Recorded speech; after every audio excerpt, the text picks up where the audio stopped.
On sait que vous aviez utilisé toutes les voies de droit pour faire valoir votre candidature. Est-ce que vous nous confirmez que vous faites appel de la décision de la commission électorale? Avec les avocats, nous sommes en train effectivement d'envisager la possibilité, pour autant que la Cour soit ici indépendante, de faire appel, parce que c'est une décision de la commission électorale qui démontre totalement qu'elle est sous le contrôle du pouvoir en place et qui reçoit des injonctions pour éliminer des candidats, ce qui est vraiment inacceptable par rapport à une Cour soi-disant indépendante. Mais effectivement, cette décision qui a été prise est une décision qui est unique, qui ne regarde même pas le droit par rapport à la loi électorale, mais simplement des considérations d'ordre politique. Alors, si vous n'obtenez pas par ces voies légales la validation de votre candidature, quelle sera votre stratégie pour cette présidentielle?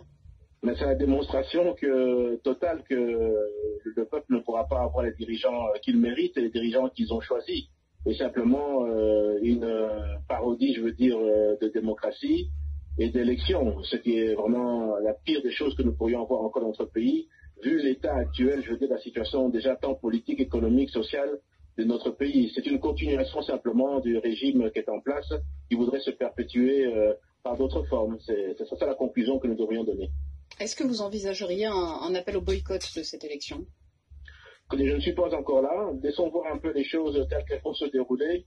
Peut-être qu'il reste un petit peu d'espoir par rapport à ce qu'une Cour constitutionnelle pourrait décider, au vu en tout cas, par rapport à tous les juristes éminents et crédibles qu'il y a dans ce pays, qui devraient constater qu'effectivement, cette affaire ne relève des décisions purement politiques et non pas juridiques.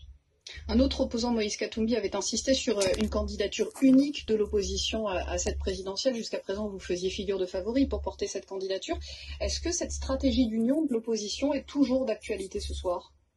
Mais c'est toujours d'actualité. Je pense que la raison pour laquelle la commission électorale a été instrumentalisée, c'est parce qu'elle voyait très très bien qu'il était probable que je puisse être le candidat de l'opposition. Cela dit, voyons voir ce que la suite va nous réserver au niveau de la Cour constitutionnelle. Nous aurons certainement, si nous devons y aller, des certitudes quant à l'indépendance, je veux dire, de la justice dans notre pays. Est-ce que vous avez un message pour vos partisans après cette décision ce soir? Mais de ne pas surtout perdre espoir et de savoir que je suis aussi déterminé que hier et à pouvoir rétablir la justice dans ce pays, tant sociale, économique, sécuritaire. Ce que vit notre peuple est inacceptable. Il faut absolument qu'on ait un changement dans ce pays. On ne peut pas continuer comme ça. Pas d'appel à manifester donc pour l'instant? Écoutez, j'aimerais épuiser un peu toutes les voies de recours qui se présentent dans ce pays et ensuite nous verrons ce que nous devons faire. Merci beaucoup Jean-Pierre Bemba d'avoir réagi sur l'antenne de France 24. Je vous remercie.